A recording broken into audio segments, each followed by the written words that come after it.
بسم اللہ الرحمن الرحیم باب فی البول فی المستحم، یہ باب ہے نہانے کی جگہ پر پیشاب کرنے کی ممانعت کے بیان میں۔ حدثنا احمد بن محمد بن حنبل والحسن بن علی قال حدثنا عبد الرزاق قال احمد حدثنا معمر اخبرنی اشعث وقال الحسن عن اشعث بن عبد الله عن الحسن وعن عبد الله بن مغفل قال قال رسول الله صلى الله عليه وسلم لا يبولن احدكم في المستحمه ثم يغتسل فيه قال احمد ثم يتوضأ فيه فإن عامة الوساوس منه۔ دیکھیں احمد بن محمد بن حنبل، حسن بن علی، عبد الرزاق، احمد، اس کے بعد معمر کے واسطے سے اشعث اور حسن واسطہ حسن عبداللہ بن مغفل رضی اللہ تعالی عنہ سے روایت ہے کہ جناب رسول اللہ صلی اللہ علیہ وسلم نے فرمایا کہ کوئی شخص نہانے کی جگہ پیشاب نہ کرے کہ پھر اس جگہ غسل کرے گا۔ امام احمد رحمہ اللہ کی روایت میں ہے کہ پھر اس جگہ وضو بھی کرے گا، کیونکہ اکثر اس سے وسوسہ پیدا ہوتا ہے۔ اگلی حدیث حدثنا احمد بن یونس حدثنا زہیر عن داود بن عبد الله عن حمید الحميري وهو ابن عبد الرحمن قال لقيت رجلا صحب النبي صلى الله عليه وسلم كما صحبه ابو هريرة رضي الله تعالى عنه قال نهى رسول الله صلى الله عليه وسلم ان يمتشط احدنا كل يوم او يبول في مغتسله۔ دیکھیے ذرا، فرمایا کہ احمد بن یونس، زہیر، داؤد بن عبداللہ، حمید بن عبد الرحمن حمیری سے روایت ہے کہ میں نے ایک شخص تعالی عنہ رہتے تھے، اس شخص نے بیان کیا کہ رسول اللہ صلی اللہ علیہ وسلم روزانہ کنگھی کرنے سے اور غسل کی جگہ پیشاب کرنے سے منع فرمایا ہے۔ دیکھیے ذرا، اس باب کے تحت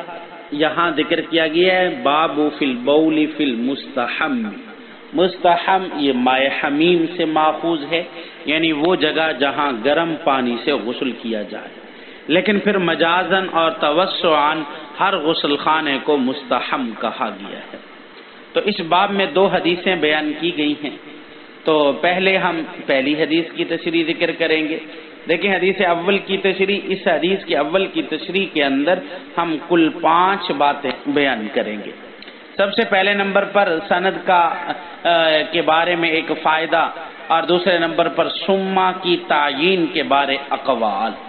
اور تیسرے نمبر پر یغتسل فیہ کے ترکیبی احتمالات، اور چوتھے نمبر پر حقیقت وساوس، اور 5ویں نمبر پر ایک نحوی ضابطہ اور لفظ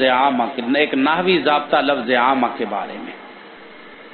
دیکھیے ذرا، یہاں سب سے پہلا امر، گویا کہ یوں بھی کہہ دیجئے کہ البحث الاول، جیسا کہ ہم سابقہ میں کہتے آ رہے ہیں، پہلا امر وہ کیا تھا کہ بھئی سند کے بارے میں ایک فائدہ۔ قال احمد ذکر کیا گیا، دراصل امام ابو داؤد کے 2 استاد ہیں، احمد بن محمد بن حنبل اور حسن بن علی، یہ دونوں عبد الرزاق کے شاگرد ہیں، اور امام ابو داؤد نے اپنے دونوں استادوں کے الفاظ اور سند میں 3 فرق بیان کیے ہیں۔ نمبر 1، احمد نے یہ حدیث صیغہ حدثنا و اخبرنا کے ساتھ نقل کی ہے، اور حسن نے عنعنہ کے ساتھ نقل کی ہے۔ نمبر 2، احمد نے اشعث کا نسب بیان نہیں کیا، اور حسن نے اس کا نسب بیان کیا ہے۔ کہ نمبر 2، احمد نے اشعث کا نسب بیان نہیں کیا، اور حسن نے اس کا نسب بیان کیا کہ یہ ابن عبداللہ ہیں۔ نمبر 3، احمد نے ثم یتوضا فیہ کے الفاظ نقل کیے ہیں، اور حسن نے ثم یغتسل فیہ کے الفاظ نقل کیے ہیں۔ آگے دوسری بحث ثم کے بارے میں ہم نے کہا تھا کہ محدثین کے کئی اقوال ہیں۔ علامہ خطابی علیہ رحمہ فرماتے ہیں کہ یہ ثم تعلیلیہ ہے، کہ بعد ماقبل کے لیے علت ہے، کہ غسل خانے میں پیشاب کرنا اسی لیے مکروہ ہے کہ بعد میں غسل اسی میں کرنا ہے تو وساوس آئیں گے کہ کہیں پیشاب کی چھینٹیں جسم پر تو نہیں پڑ گئی ہیں، انسان وسوسوں کا شکار ہو جائے گا، اس وجہ سے فرمایا کہ یہاں پیشاب کرنا منع کیا گیا۔ اچھا، دوسرا قول ثم کے بارے میں علامہ طیبی علی رحمہ کا ہے، وہ فرماتے ہیں کہ یہ ثم استبعادیہ ہے، اور اس کے مابعد و ماقبل کا وجود بعید از عقل ہے، کیوں اور غسل بھی کرے، یہ کیسے ہو سکتا ہے؟ اور تیسرا قول اس میں بعض نے کہا کہ ثم عاطفہ بمانا واو کے ہے، یعنی تم میں سے کوئی آدمی یا کوئی شخص غسل خانے میں پیشاب و غسل نہ کرے۔ دیکھیے تیسری بات جو ہم نے کہی تھی وہ ترکیبی احتمال تھا، اس میں دو احتمال ہیں یغتسل فیہ کے اندر۔ نمبر ایک مرفوع ہو تو اس کا مبتدا ہوا ضمیر محذوف ہوگا تو عبارت کی ہوا یغتسل فیہ، اور اگر منصوب ہو تو پھر عبارت بنے گی ای ثم ان یغتسل فیہ۔ تو یہاں ایک سوال ہوتا ہے کہ علامہ قرطبی علیہ رحمہ نے فرمایا کہ یہاں ان کو مقدر ماننا درست نہیں ہے، کیونکہ ثم تعلیلیہ ہے اور اس کے بعد ان مقدر نہیں ہوتا۔ تو اس کا جواب علامہ ابن مالک علیہ رحمہ نے دیا ہے، فرمایا کہ ثم عاطفہ ہے جبکہ بعد ان مقدر ہو، تو جس کے بعد یعنی یہ ثم عاطفہ ہے جس کے بعد ان مقدر ہو سکتا ہے، یعنی ان عاطف تو عاطفہ ہے تو ان عاطفہ کے بعد ثم عاطفہ ہے تو ثم عاطفہ کے بعد ان مقدر ہو سکتا ہے۔ اچھا یہاں ایک سوال ہوگا کہ علامہ ابن حجر عسقلانی نور اللہ مرقدہ نے فرمایا کہ ثم عاطفہ نہیں ہو سکتا، وگرنہ جملہ غیر موقدہ کا جملہ موقدہ پر عطف لازم آئے گا اور غیر موقد پر عطف جائز نہیں ہے۔ علامہ انور شاہ کشمیری نور اللہ مرقدہ اس کا جواب دیتے ہیں، فرماتے ہیں کہ غیر موقد کو موقد پر عطف کی کئی نظیریں کلام عرب کے اندر موجود ہیں۔ آپ کیسے کہہ سکتے ہیں کہ غیر موقد کا موقد پر عطف جائز نہیں، جبکہ کلام عرب میں کئی نظیریں کئی مثالیں اس کی موجود ہیں۔ ایک اور سوال ہوگا کہ علامہ نووی علیہ رحمہ نے اعتراض کیا کہ ثم عاطفہ ہو تو پھر نفی دونوں کے ساتھ متعلق ہوگی، یعنی غسل خانہ میں پیشاب کرنا اور غسل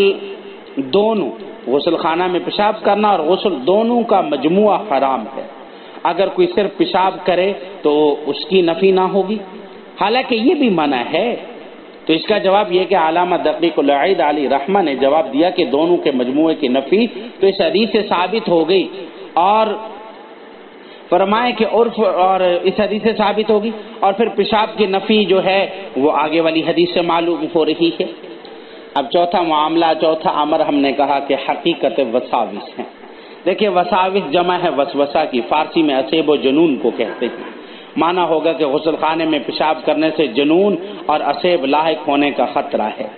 اس صورت میں ہر قسم کے غسل خانے میں پیشاب کرنا مکروہ ہوگا۔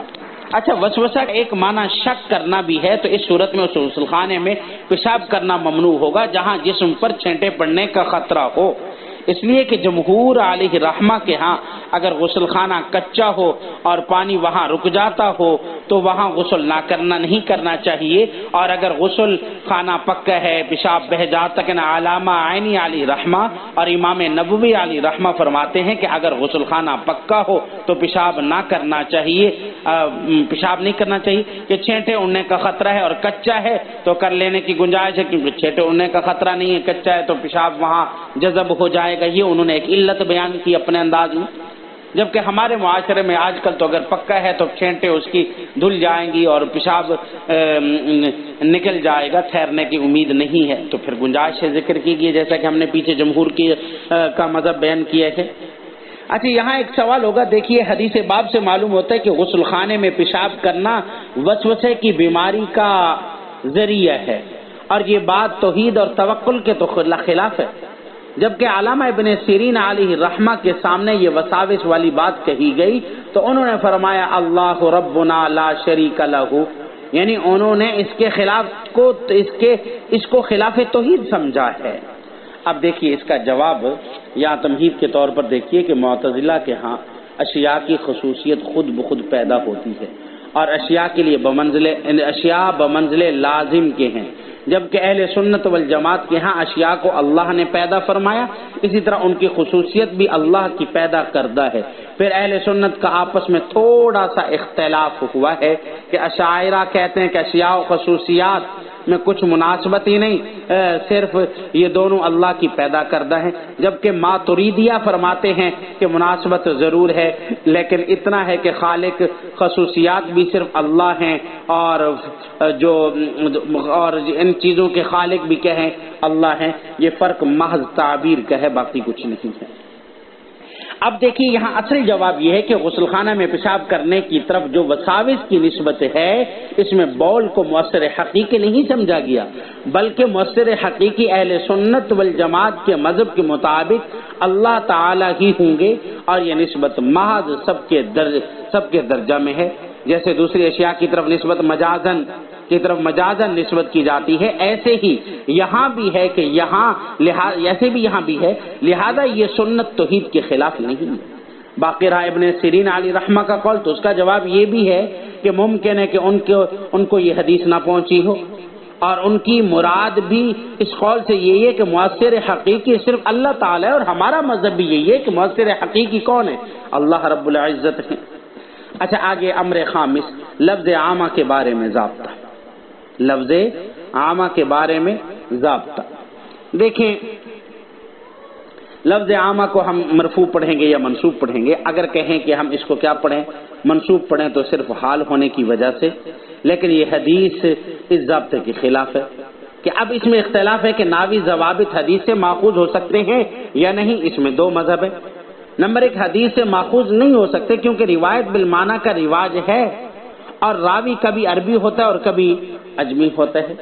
اور دوسرا مذہب یہ کہ علامہ ابن مالک اور محققین کے ہاں حدیث سے ضوابط نحویہ کا استنباط درست ہے، کیونکہ روایت بالمعنی بہت کم ہے۔ صحابہ اکرام رضوان اللہ اجمعین نے انتہائی کوشش کر کے وہی الفاظ بیانی نقل کرنے کی کوشش کی ہے۔